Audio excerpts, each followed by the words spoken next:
Friends, welcome back to another videos. ಈ ಒಂದು video ನೀವು ಮೊದಲನೇದಾಗಿ ನೋಡ್ತಾ ಇದ್ದರೆ ನಮ್ಮ ಒಂದು ಚಾನಲ್ಗೆ ಸಬ್ಸ್ಕ್ರೈಬ್ ಮಾಡಿ, ಶೇರ್ ಮಾಡಿ, ಲೈಕ್ ಮಾಡಿ ಅಂತ ಹೇಳ್ತಾ, ಇಲ್ಲಿ ಗಿಲ್ಲಿಯವರು ಎಷ್ಟೊಂದು ಮುಗ್ಧರು ಅಂತಂದು ಇಲ್ಲಿ ಬೆಳೆದಂಥ ದಾರಿಯನ್ನು ಬಿಟ್ಟೇ ಇಲ್ಲ. ಇವತ್ತು ಗೊತ್ತಾಗುತ್ತೆ. ಇಲ್ಲಿ ನಿಮಗೆ ಪ್ರೂಫ್ ಸಮೇತ ತೋರಿಸ್ತೀನಿ ನೋಡಿ. ಇಲ್ಲಿ ಆಕೃತಿ ಇವೆಂಟ್ನವರು ಗಿಲ್ಲಿಗೆ ಮೆಸೇಜ್ ಮಾಡಿರ್ತಾರೆ.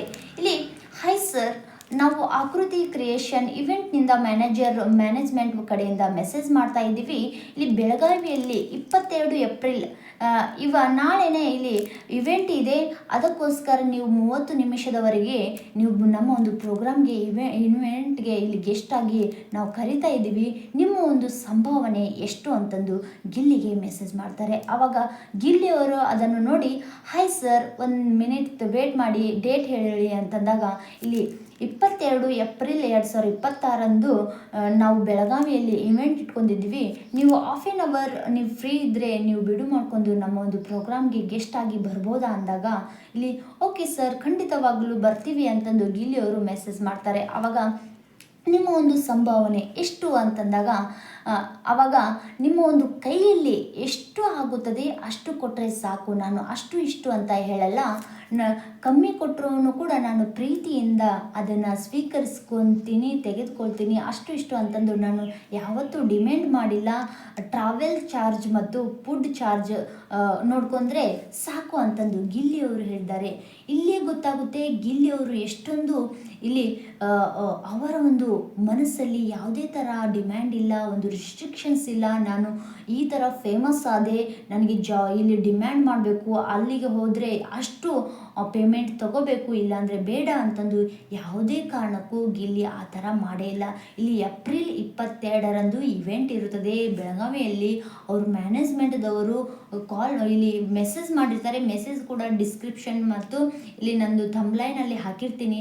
ಅವಾಗ ಅವರೊಂದು ಸಂಭಾವನೆ ನನಗೆ ಅಷ್ಟು ಇಷ್ಟು ಅಂತ ಹೇಳುವುದಿಲ್ಲ, ನೀವು ಎಷ್ಟು ಆಗುತ್ತೆ ನಿಮ್ಮ ಒಂದು ಮನಸ್ಸಲ್ಲಿ ಇಷ್ಟು ಕೊಡಬೇಕು ಅಂದರೆ ಅಷ್ಟೇ ಕೊಡಿ ಅಂತಂದು ನಾನು ಯಾವುದೇ ಕಾರಣಕ್ಕೂ ರಿಸ್ಟ್ರಿಕ್ಷನ್ಸ್ ಮತ್ತು ಡಿಮ್ಯಾಂಡ್ ಮಾಡೋದಿಲ್ಲ.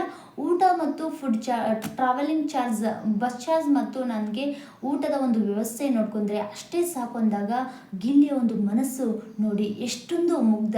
ಅವರು ಬಡತನದಿಂದ ಬೆಳೆದಂಥ ಒಂದು ದಾರಿಯನ್ನು ಕಷ್ಟಪಟ್ಟು ಬೆಳೆದಿದ್ದೀನಿ. ಆವಾಗ ನಾನು ಇಷ್ಟೊಂದು ಎತ್ತರ ಮಟ್ಟಿಗೆ ಬಂದಿದ್ದಕ್ಕೆ ಅಭಿಮಾನಿಗಳೇ ಸಾಕ್ಷಿ. ಅವರ ಒಂದು ಪ್ರೀತಿ ವಿಶ್ವಾಸದಿಂದಲೇ ನಾನು ಇಲ್ಲಿವರೆಗೂ ಬಂದಿದ್ದು. ನಾ ಯಾವತ್ತೂ ಆ ಥರ ಡಿಮ್ಯಾಂಡ್ ಮಾಡಲ್ಲ. ದೇವರು ನಮ್ಮನ್ನು ಮೆಚ್ಚೋದಿಲ್ಲ. ನನಗೆ ಇಷ್ಟೆಲ್ಲ ಕೊಟ್ಟಿದ್ದಾರೆ, ಇಷ್ಟೇ ಸಾಕು, ಜಾಸ್ತಿ ನನಗೆ ಅತಿ ಆಸೆ ಬೇಡ, ನನಗೆ ಯಾವುದೇ ಕಾರಣಕ್ಕೂ ಈ ಥರ ಆಸೆನೇ ಬೇಡ ಅಂತಂದು ಗಿಲ್ಲಿಯವರು ಹೇಳಿದ್ದಾರೆ. ಇದರಲ್ಲೇ ಗೊತ್ತಾಗುತ್ತೆ ಗಿಲ್ಲಿಯ ಒಂದು ಮನಸ್ಸು ಎಷ್ಟು ಅಂತಂದು. ಅವರ ಅಪ್ಪ ಅಮ್ಮನೂ ಕೂಡ ಒಂದು ಪ್ರೋಗ್ರಾಮಲ್ಲಿ ಬಿಗ್ ಬಾಸ್ ಮುಗಿದ ತಕ್ಷಣ ಬಂದಿರ್ತಾರೆ.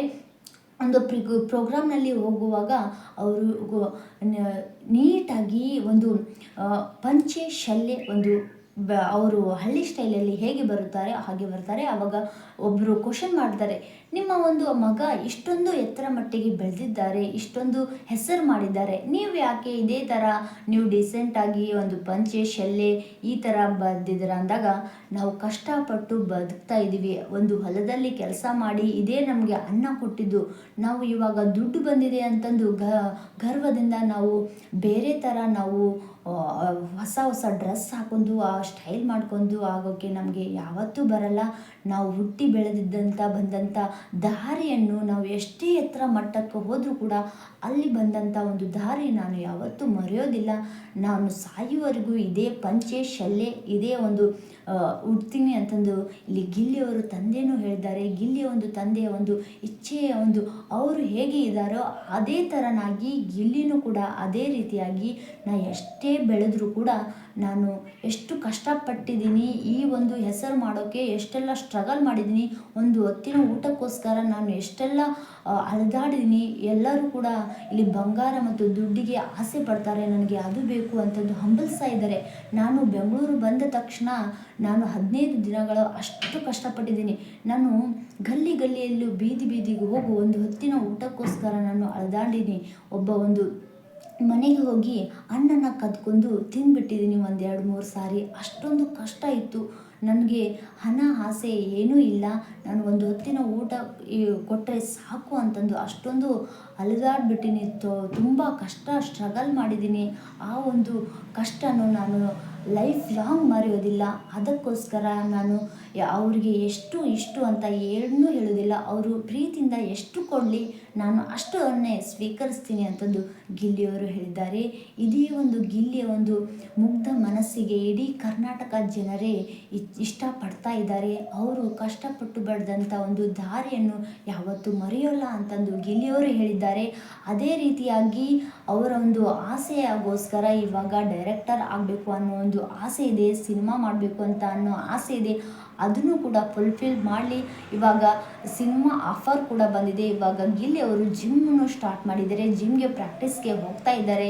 ಇಲ್ಲಿ ಸೂಪರ್ ಹಿಟ್ ಸಿನಿಮಾ ಕೂಡ ಇಲ್ಲಿ ರಿಲೀಸ್ ಮಾಡಿದ್ದಾರೆ. ಹಾಗೆ ಇಲ್ಲಿ ದೊಡ್ಡ ಒಂದು ಕ್ಯಾರೆಕ್ಟರ್ನಲ್ಲಿ, ಹೀರೋ ಕ್ಯಾರೆಕ್ಟರ್ನಲ್ಲಿ ಇವಾಗ ಗಿಲ್ಲಿಯವರು ಮಿಂಚ್ತಾ ಇದ್ದಾರೆ. ಆದಷ್ಟು ಬೇಗನೆ ತೆರೆಯಲ್ಲಿ ಬರ್ತಾ ಇಲ್ಲಿ ಅವರ ಒಂದು ಡೈರೆಕ್ಟರ್ ಆಗೋ ಆಸೆ ಆದಷ್ಟು ಬೇಗನೆ ಈಡೇರಲಿ ಅಂತಂದು ಈ ಒಂದು ವಿಡಿಯೋ ಇಷ್ಟ ಆದರೆ ನಿಮಗೆ ಲೈಕ್ ಮಾಡಿ, ಕಮೆಂಟ್ ಮುಖಾಂತರ ತಿಳಿಸಿ. ಗಿಲ್ಲಿ ಹಾಗೂ ಕಾವ್ಯ ಅವರ ಬಗ್ಗೆನೂ ಕೂಡ ತಿಳಿಸಿ. ಕಾವ್ಯ ಅವರು ಇಲ್ಲಿ ಬಿಗ್ ಬಾಸ್ ಮನೆಯಲ್ಲಿ ಅವರ ಒಂದು ಹೆಸರಿನಲ್ಲಿ ಇಲ್ಲಿ ಆಟ ಆಡಿದ್ರ ಅಥವಾ ಅವರಿಲ್ಲದೆ ಗಿಲ್ಲಿ ಇಲ್ಲದೆ ಕಾವ್ಯ ಶೂನ್ಯ ಅಂತ ನೀವು ಏನು ಅಂತ ಕಮೆಂಟ್ ಮುಖಾಂತರ ತಿಳಿಸಿ. Thank you.